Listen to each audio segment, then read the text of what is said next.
Where do I find heaven being taught in the Bible? Scandalous though it may seem, perhaps heaven is not in the Bible at all. Or at least it shouldn't be. But thanks to our anachronistic English Bible translators, it was put there where it doesn't belong. Heaven is a word bearing 2,000 years of theological and devotional freight. It's a beautiful word, an important word, but it's not really biblical.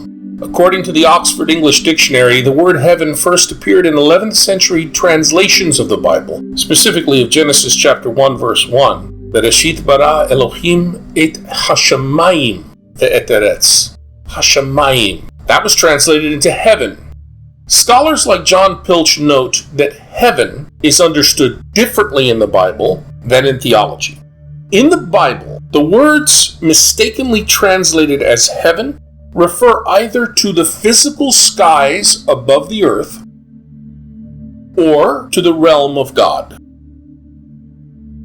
In theology, Christian theology, heaven usually refers to the eternal destiny and destination of God's saved, the ultimate goal of human existence. This Christian theological heaven refers to final beatitude, the Beatific Vision, an eternalized relationship in perfect happiness with the Trinity and all the blessed.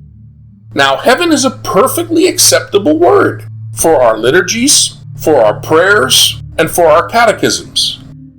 But maybe it's a good idea to drop all references to heaven from our English Bible translations.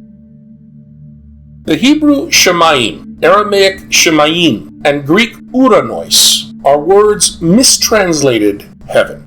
They literally translate into sky, but not the sky or skies we understand through atmospheric science, astrophysics, scientific cosmologies, astronomy, and other disciplines.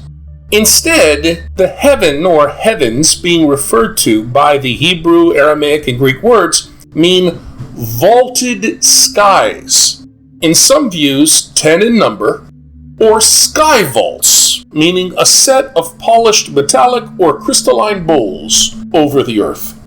The biblical reference is always and only to the sky vaults, as understood by ancient Mediterranean cosmologies.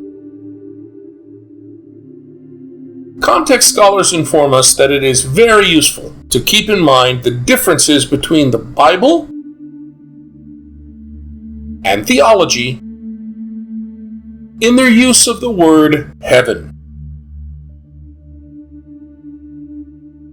Readers of the Bible can't go wrong by substituting sky vault or sky vaults all the time, whether referring to the physical sky or to the divine realm, the abode of God and the spirits. Many people reading the Bible don't realize this, but many more also don't realize that biblical cosmology changes. The Bible is a library reflecting different views about God and creation, developed over a long expanse of time. The views there are not static. In Genesis chapter 1 verse 1 to chapter 2 verse 4a, we receive a Persian-authorized conceptualization of the world. The earth is presented as a flat saucer of land, resting on pillars covered by a dome, on the other side of which are waters. There is water and an underworld beneath the saucer of land also. More or less, this was the Israelite view of the cosmos in the 5th century BCE, under Persian rule. But it was not to last, as it differed considerably from the later 4th century BCE Hellenistic view of the universe that would remain dominant for a long time.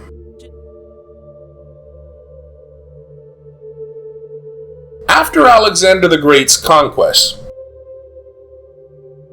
Israelite elites began to believe and understand that the earth was a still and stable sphere located at the center of the universe, a closed universe, and surrounded by the sun, moon, and 5 planets, also spherical in shape, which traversed around the earth in separate orbits affixed to hollowed crystalline or metallic spheres, the skyvaults.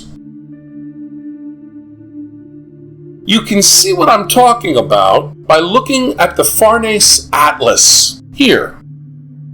Do you see the sphere that Atlas is holding on his back? That's not the globe, but rather the universe, encapsulated by the now spherical sky vaults. Look at the surface of the sphere on the Farnese Atlas. Do you see those different figures? Those are the constellations. Greek and Roman philosophers, as well as the fathers of the church, held this opinion about the universe. So did New Testament writers like John the Seer in his book called Revelation. When John the Seer takes a sky journey in Revelation, you know what he's standing on in Revelation chapter 4 and 5? He's standing on the backs of constellations.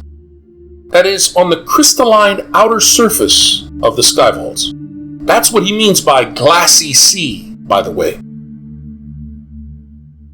So note the difference between Israelite cosmology reflected in Persian authorized documents, such as the priestly creation myth of Genesis chapter 1 verse 1 to chapter 2 verse 4a, and compare that with later Hellenistic cosmology, Israelite astral prophets like Daniel, or whoever wrote Daniel, the anonymous author of 1st Enoch, and John the Seer understood.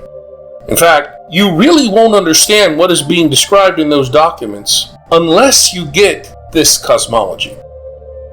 For John the Seer, the anonymous author of Daniel, and the anonymous author of 1st Enoch, and many others, this is the cosmology, more or less, they held to. Greek and Roman philosophers, New Testament authors, as well as later fathers of the church and Gnostics, all held this cosmological view. But why did the view change? Why did biblical authors go from seeing the sky vaults as a dome over a flat earth to now a series of encapsulating hollowed spheres? Carl Sagan, in the first part of his award-winning series Cosmos, explains. In Alexandria at that time, there lived a man named Eratosthenes. One of his envious contemporaries called him Beta, the second letter of the Greek alphabet, because he said Eratosthenes was second best in the world in everything. But it seems clear that in many fields, Eratosthenes was alpha. He was an astronomer, historian, geographer, philosopher, poet, theater critic, and mathematician. He was also the chief librarian of the great Library of Alexandria. And one day, while reading a papyrus book in the library, he came upon a curious account.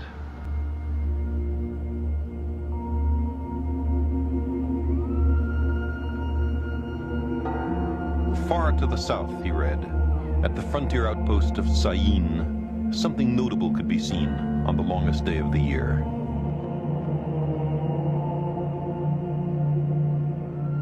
On June 21st, the shadows of a temple column or a vertical stick would grow shorter as noon approached.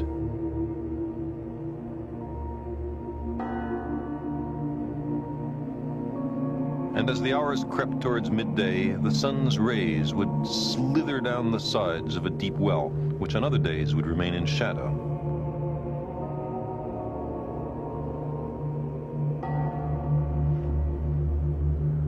And then, precisely at noon, columns would cast no shadows, and the sun would shine directly down into the water of the well.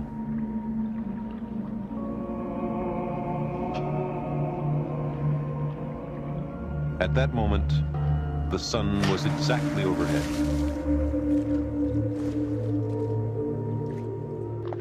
An overly skeptical person might have said that the report from Syene was in error, but it's an absolutely straightforward observation.